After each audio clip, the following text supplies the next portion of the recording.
In this video, we're going to make these gemstone bead wire wrapped rings. This design has the wire comes over the top on each side, sort of like in an eye shape. Then the wire is secured on each side of the bead. They're quite easy to make and they look really beautiful when they're being worn. For our rings today, we're using an 8mm gemstone bead. Then we've got our 20 gauge dead soft silver wire. I use 9 or 10 inches depending on the size of ring I want to make and how many loops on the side. Today I'm going to use 9 inches of the 20 gauge dead soft silver wire. So I just measure and cut that out. And I've got a ring mandrel here with a groove in it. It's kind of helpful to have this for this design because you can put the bead into the groove. But you can also use a whiteboard marker or something like a pen that's about the same size as a finger. And we start by placing our bead onto the wire, and then I'm going to pop it into the groove on the ring mandrel. Just making sure that bead's in the middle, and then we can bring the wire around each side to make a nice little band there. I always size my rings up half a size, so I'm placing it on the 8 because I want it to be about a 7.5 when it's finished. You want to make sure these wires don't cross over at all, so you're just keeping them nice and flat. Bringing those wires right around on each side of the bead and making sure that they're nice and tight.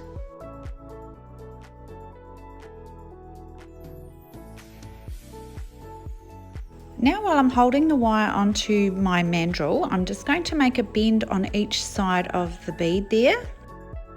And I just grab this bottom wire with my pliers there and make a nice sharp bend on the side of the bead there. Just bending that away from the bead. And then on this side as well, putting a nice bend there as well. Having this bend in the wires helps the band wires to sit nicely together as well. Now, making sure you're holding your wires nice and secure, we're just going to bring the tails upwards. And we want those bends in the wire sitting right next to the bead. And then we can start to gently bring our tails of wire over the top of the bead in a diagonal direction for each one. So just bringing it over to the other side and over the other side of the band. At this point you can take it off your mandrel as well.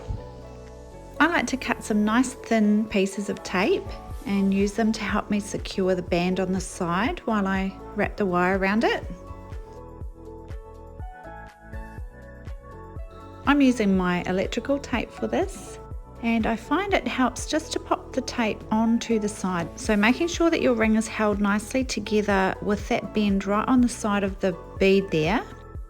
Then I just pop the tape around the side of the band, just leaving a little bit of space there that we're going to be able to wrap the wire around at the top. And on the other side, just making sure that bend is next to the bead and then placing the tape around the band. You might not need to do this, but I just find it keeps those wires nice and close together and flat.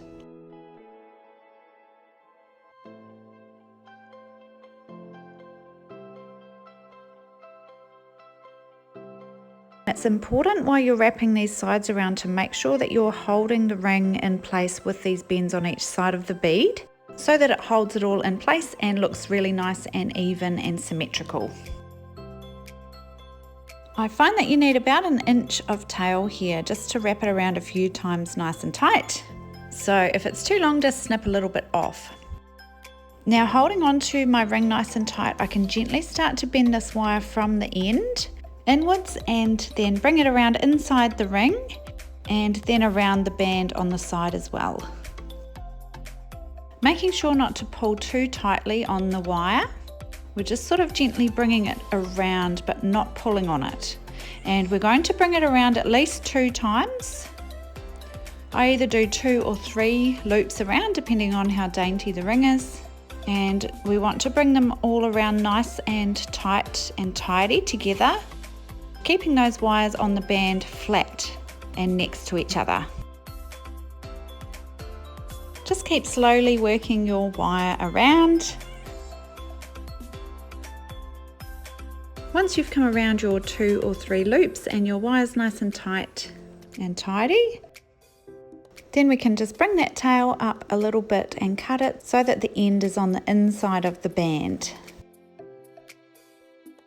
And you can crimp that tail in nice and tight and just check those little loops as well. Make sure they're sitting nice and tidy and tight, close together. Now we can swap our ring onto the other side, and we're going to do the same thing on this side as well, with that wire coming over in the diagonal direction. And we're going to secure it onto the band on this opposite side of the bead. My tail on this side might be a little bit long again, so I'll just cut that off a bit shorter.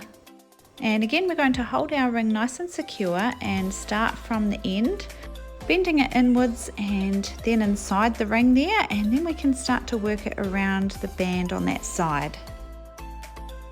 Just make sure you're not pulling on it too tight, or it's going to make that wire come up higher over the top, and you want it to be even with that first wire across the top of the bead. Just keep working with your wire to bring it around that band there. You want it to be even with your loops on the other side, so if you did 2 loops on that side, you want to do 2 loops on this side as well. Making sure those band wires stay nice and flat and close together next to each other, and that your loops are nice and tight and tidy and looking like the first side as well.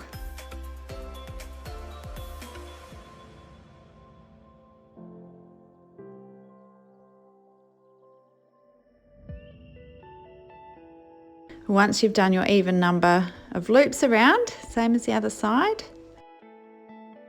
just lift that tail up and then cut it off nice and short on the inside, and then you can crimp it down nice and tight and check your loops as well.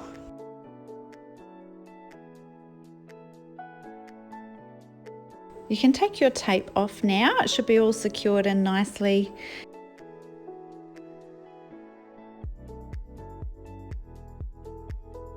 Now you can take your pliers and just check over your whole ring. Make sure the band's sitting nicely and that your loops are secure and it's all sitting symmetrical and even, and that those wires over the top are looking even as well. And there's your simple gemstone bead wire wrapped ring.